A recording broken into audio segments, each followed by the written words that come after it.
Tu vois ça? Ça là, c'est pas Fast and Furious. C'est pas un film, c'est des vraies caisses. C'est une vraie voiture saisie par l'armée mexicaine. Et techniquement, c'est ce qu'on appelle un narcotank. Et il y en a des milliers. Encore une fois.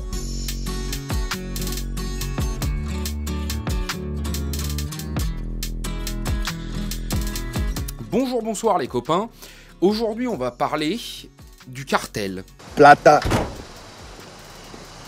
au plomo. Et plus précisément de leurs caisses. Des voitures blindées, dorées, tunées, modifiées, et parfois qui dépassent l'entendement. Mais des voitures bien réelles. Et ouais, parce que toi, pendant que tu galères à choisir entre une Dacia et une Yaris, il y a des mecs qui jettent des pick-up du haut des falaises pour le fun.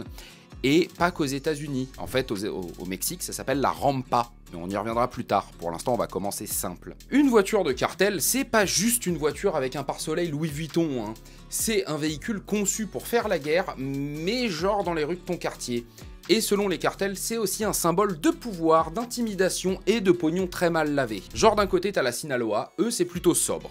Blindage, tourelle, mitrailleuse, basta. Mais t'as aussi le CJNG, eux c'est Mad Max édition. Ils soudent littéralement des plaques d'acier sur des pick-up et roulent en convoi comme des boss de fin Call of. Mais attends, pourquoi un cartel a besoin d'une voiture pare-balles avec un toit ouvrant avec une tourelle de sniper? Bah déjà parce qu'au Mexique, il y a des guerres de territoire non-stop et que contrairement à nous qui avons des radars automatiques, eux ils ont des embuscades au lance-roquettes. Donc si jamais tu dois transporter 1 kilo de sucre en poudre dans ton coffre, bah tu vas pas le faire en Twingo verte. Alors là, prépare-toi, on a de tout. Des F350 transformés en tank, des Cadillac blindés et dorés, genre doré, hein, tu vois, église de Marbella, des trucs avec tourelle pivotante façon Irak 2004, et même des monster trucks. Il y a un mec dans le cartel de Jalisco qui s'est pointé à une fusillade avec un Dodge Ram levé comme une bagnole de Monster Jam. Frérot, t'es pas obligé de faire un backflip avant de tirer. Mais attention, hein, les narcos, ils sont pas là pour faire que du bruit. T'as aussi des modèles quand même un petit peu discrets. Genre la Jetta banale, mais avec 15 plaques de blindage cachées, une trappe sous le siège pour planquer le Glock, et un coffre plus chargé qu'un entrepôt Chine. Parce que oui, parfois faut fuir un petit peu discret. Mais souvent, ils préfèrent quand même envoyer un message. Et le message, c'est « J'ai mis 200 000 balles dans un Suburban pour pouvoir écraser ton Duster ». Là, on entre dans la catégorie des légendaires. Les narcotanks, appelés aussi monstruos ou narcotankes là-bas. C'est pas des véhicules, c'est des forteresses roulantes. Hein. Blindage artisanal, meurtrière soudée à la disqueuse, tourelle pivotante à l'arrière, certains ont même des pneus pleins pour pas pouvoir crever. Je répète, les pneus ne peuvent pas crever, c'est plus une voiture, c'est un boss de Dark Souls. Et le pire, c'est qu'en fait, c'est fait maison, atelier clandestin, poste à souder et zou, tant qu'en 3 jours. Il y a un rapport officiel de l'armée mexicaine qui dit qu'ils en découvrent plusieurs par mois, et certains sont tellement bien faits qu'ils tiennent tête à des Humvee militaires. Alors là, tu te dis, ok, mais il y a pas un peu d'abus quand même? Si. Mais t'as pas idée de à quel point il y a de l'abus, en fait. T'as des mecs qui ont mis des projecteurs de stade sur leur bagnole pour aveugler les keufs la nuit, des systèmes de projection de clous au sol comme dans James Bond, des plafonds LED étoilés façon Rolls-Royce dans un SUV blindé, et même un mec qui a foutu un aquarium avec des poissons tropicaux dans son van. J'invente rien, hein, c'est des trucs que tu peux retrouver sur Reddit, sur internet, un peu partout. Et d'ailleurs, si jamais il te prend l'idée de vouloir retrouver tout ça, si jamais tu doom-scroll sur Instagram à l'infini tard la nuit, tu tombes sur un truc que les Américains appellent le cartelgramme. C'est en fait ton algo qui pète un câble et qui te montre que des vidéos de cartel, parce que les narcos, tout fiers qu'ils sont de leur véhicule, ont tendance à snapper, tu vois, ils sont là, ils snappent comme des mecs dans le 93 sur une loque. C'est un bandit. Ouais. Mais je l'aime trop. T'aimes trop? Mais voilà, le truc c'est que c'est pas juste pour le show, hein. Il y a une stratégie derrière chaque délire. T'es un boss de cartel, tu veux envoyer tes gars dans une zone tenue par un autre gang, tu veux les intimider, leur dire on est là et on n'est pas venu pour discuter, bah t'envoies un tank doré avec une sono de boîte de nuit. Parce que la guerre dans le narcotrafic, c'est aussi de la communication quand même. Hein. Faut aussi parler d'un autre délire de cartel, le luxe à outrance. Parce que oui, entre deux convois de guerre, il y a un autre type de caisse qui circule, les voitures vitrines. Genre des Lamborghini plaqués or, des Bentley avec de l'intérieur en croco, des Ferrari avec des vitres teintées noires complets et un porte-fusil intégré. Oui, un porte-fusil dans une 458 Italia. À ce stade, c'est plus du tuning, hein, c'est de l'exorcisme fiscal. Si jamais ces gens-là ont une déclaration de fisc finalement. Mais c'est là que ça devient intéressant. Ces caisses, parfois, elles sont pas du tout utilisées. Elles sont stockées, alignées dans des garages géants.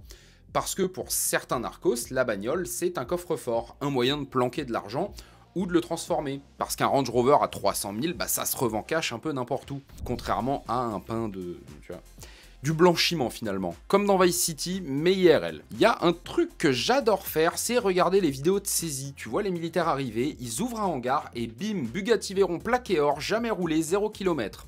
8 Humvee alignés, tous blindés. Au fond, un tank artisanal avec lance-grenade dessus. Et si tu vas derrière, il y a un hélicoptère. Mais un vrai, un fonctionnel, pas en noir mat. Il y a un cartel qui avait un petit hélico perso, genre livraison express avec mitrailleuse intégrée.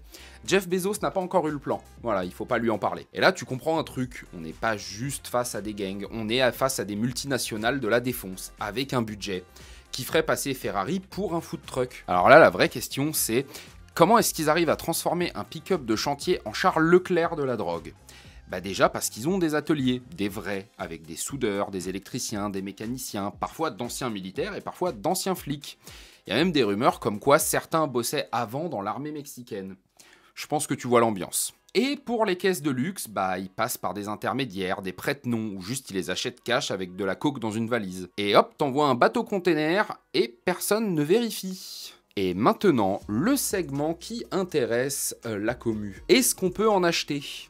Eh bah oui, tu peux t'en payer un. Il y a des pays comme les États-Unis ou le Guatemala où certains narcotanks finissent aux enchères. Genre vraiment, le FBI saisit une voiture blindée avec tourelle et ensuite ils la vendent. Donc t'as des mecs, des collectionneurs ou juste des zinzins concrètement, qui achètent ça légalement. Imagine, t'es là, un Karzen Coffee, et t'arrives avec un Tao 2008 full blindé militaire, avec des impacts de balles encore visibles dans le pare-brise. Ouais, c'est pour aller acheter le pain, voilà. J'ai pris ça pour aller acheter le pain le dimanche, j'aime bien. Et là, je t'avoue, j'ai commencé à me demander si je ne pouvais pas en importer un. Genre legit, hein. Un petit F-150 Narcospec, 6 roues, peinture noire sablée, intérieur en velours rouge dégueulasse, parce que j'adore les intérieurs rouges, juste pour me garer devant la préfecture et observer la gueule des mecs qui en sortent. Et enfin, on en arrive à ce que je t'expliquais au début. Il y a un événement au Mexique qui s'appelle la Rampa. Et c'est littéralement ça. T'as des mecs qui prennent des pick-up pourris, les montent sur une rampe en haut d'une falaise et les jettent dans le vide. Pourquoi ? Aucune idée. Vraiment, aucune idée. Il n'y a rien à y gagner. Juste, c'est drôle.